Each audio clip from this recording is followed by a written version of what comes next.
क्योंकि हर जगह दिल्ली पुलिस है। और हमने एक स्टोरी भी किया इसको लेकर कि जैसे पहले आईटीओ वाला जो था कि आईटीओ में उन्होंने क्या किया था कि जो अरेस्ट का जो नेक्स्ट डे वाला प्रोटेस्ट था कि हम बीजेपी का जो हेडक्वार्टर है उसका घेराव करेंगे, ठीक है, लेकिन आईटीओ पे बीजेपी हेडक्वार्टर के लिए जो रास्ता जाता है वो बहुत पहले ही ब्लॉक कर दिया गया और धारा 144 लगा दी गई। उसके बाद वहाँ मेट्रो भी बंद कर दिया गया, रूट डाइवर्ट कर दिए गए बहुत सारे, क्योंकि धारा 144 लागू है। तो उसके बाद जब लोग आ रहे थे, जो सपोर्टर्स आ रहे थे और प्रोटेस्ट कर रहे थे, तो वो छोटे छोटे ग्रुप्स में आ रहे थे, 50 के ग्रुप में, 20 के ग्रुप में, इस तरह से वहाँ वो आते थे, 1-2 मिनट नारेबाजी करते थे, पुलिस उनको उठाती थी, डिटेन करती थी और बस में लेके चली जाती थी। ये चलता रहा करीब सुबह 10 बजे से लेकर 2-3 बजे तक शाम तक, ठीक है। उस दिन ये होगा।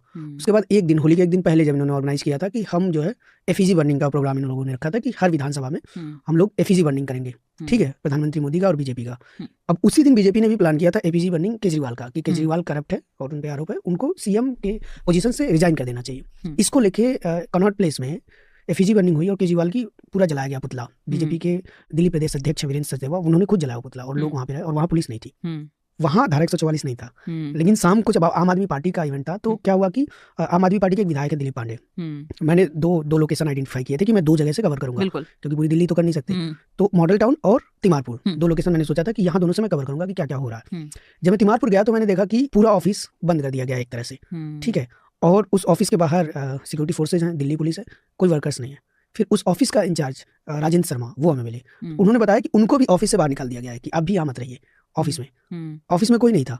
ऑफिस इंचार्ज को भी बाहर निकाल दिया और 5:30 बजे का इन लोगों का कॉल था कि हम लोग इकट्ठे होंगे, लेकिन वो 3-3:30 बजे से ही वहाँ पे पुलिस मौजूद थी और किसी को वहाँ आने नहीं दिया गया और वहाँ पर टियर गैस से लैस थे वो लोग और डिटेन करने के लिए बस खड़ी कर दी गई, पूरा एकदम सिक्योरिटी कर दिया गया। दूसरी तरफ यही दुर्गेश पाठक के साथ हुआ जो मॉडल टाउन की मैं बात कर रहा हूँ। वहाँ पे क्या हुआ, वहाँ पे भी उनके दफ्तर को लॉक करवा दिया गया, ठीक है, कि आप क्राउड मोबिलाइज नहीं कर सकते क्योंकि धारा 144 लागू है, आप किसी तरह का प्रोटेस्ट नहीं कर सकते। और तो दिल्ली पुलिस का बहुत ही क्लियर बायस है। हाँ, वो एक क्लियर बायस दिख रहा था। और भी उसी दिन, जिस दिन उसके आईटीओ वाले इंसिडेंट के अगले दिन फिर क्या हुआ था, शहीदी पार्क है आईटीओ पर ही, वहाँ आम आदमी पार्टी ने प्रोटेस्ट ऑर्गेनाइज किया था। अच्छा, तो वहाँ भी पब्लिक मोबिलाइज नहीं होनी पाई, वहाँ भी दिल्ली पुलिस ने सेम वैसा ही किया कि यहाँ तो धारा 144 लागू है, आचार संहिता लागू है, प्रोटेस्ट नहीं कर सकते।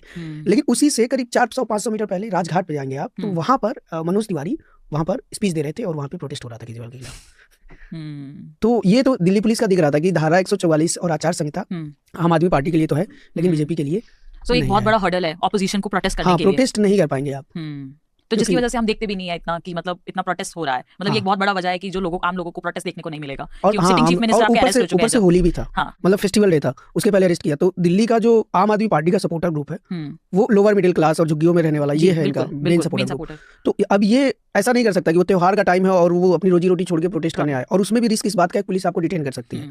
और जो आम आदमी पार्टी के लीडर्स ने बताया कि जैसे हाउस अरेस्ट कई लोगों को किया गया होली के एक दिन पहले, तो वो जो वर्कर है ना वो इतना मतलब एम्पावर्ड नहीं है, ना वो पैसे से इतना एम्पावर्ड है, ना वो मतलब उसको ये डर है कि अगर पुलिस ने हमको 1-2 दिन के लिए भी डिटेन कर लिया या किसी तरह से हमको हिरासत में रख लिया तो हमारे बच्चों का फेस्टिवल खराब हो जाएगा, होली खराब हो जाएगी। तो वो प्रोटेस्ट इसलिए भी कुछ लोग नहीं आ रहे, जो लोग हिम्मत करके आए भी तो वो रुक नहीं पाए क्योंकि पुलिस उनको डिटेन कर ही रही थी और वीडियो फोटो ये सब चल ही रहा था कि कैसे वर्कर्स के साथ वहाँ पे दिल्ली पुलिस उठा के ले जा रही थी।